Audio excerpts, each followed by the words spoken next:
హాస్టల్ని వెంటనే రీఓపెన్ చేయాలి. రేవంత్ రెడ్డి ప్రభుత్వము కాచూడు హాస్టల్ని వెంటనే రీఓపెన్ చేయాలి. కాచూడు హాస్టల్ని వెంటనే రీఓపెన్ చేయాలి. కాచూడు హాస్టల్ని వెంటనే పోరాడదాం. కాచూడు హాస్టల్ని రీఓపెన్ చేసేంత వరకు పోరాడదాం. కాచూడు హాస్టల్ని రీఓపెన్ చేసేంత వరకు వర్ధిల్లాలి. కాచూడు హాస్టల్ విద్యార్థుల ఐక్యత. వర్ధిల్లాలి. కాచూడు హాస్టల్ పూర్వ విద్యార్థుల కాలేజ్ బాయ్స్ హాస్టల్ గతంలో మూతపడ్డది. కారణాలు ఏమైనప్పటికీ కూడా మూతపడ్డ హాస్టల్ వల్ల ఈరోజు హైదరాబాద్ మహానగరంలో కొన్ని వందలాది మంది విద్యార్థులు ప్రైవేట్ హాస్టళ్లలో ఉండి ఫీజులు చెల్లించుకోలేక చాలామంది ఇబ్బంది పడుతున్నారు.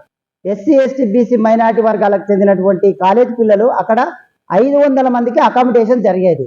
ఈ అకామిడేషన్ వల్ల వాళ్ళు చాలామంది ప్రైవేట్ కాలేజీలో చాలా హ్యాపీగా చదువుకునే వాళ్ళు. గతంలో మూతపడ్డటువంటి ఈ కాలేజీని హాస్టల్ను వెంటనే పునఃప్రారంభించడానికి రేవంత్ రెడ్డి గారి ప్రభుత్వానికి మేము చాలా అధికారులకు విన్నపాలు చేశాము, మెమరాండాలు ఇచ్చాము. పూర్వ విద్యార్థుల సంఘం తరఫున మేమందరికి కూడా కలిసాము. ఇప్పటికి కూడా కాంగ్రెస్ ప్రభుత్వము సోషల్ వెల్ఫేర్ డిపార్ట్మెంట్ పైన కానీ, మరి ఎస్సీల పైన కానీ, బీసీల పైన ఎందుకు వివక్ష వహిస్తుందో మాకు అర్థం కావట్లేదు.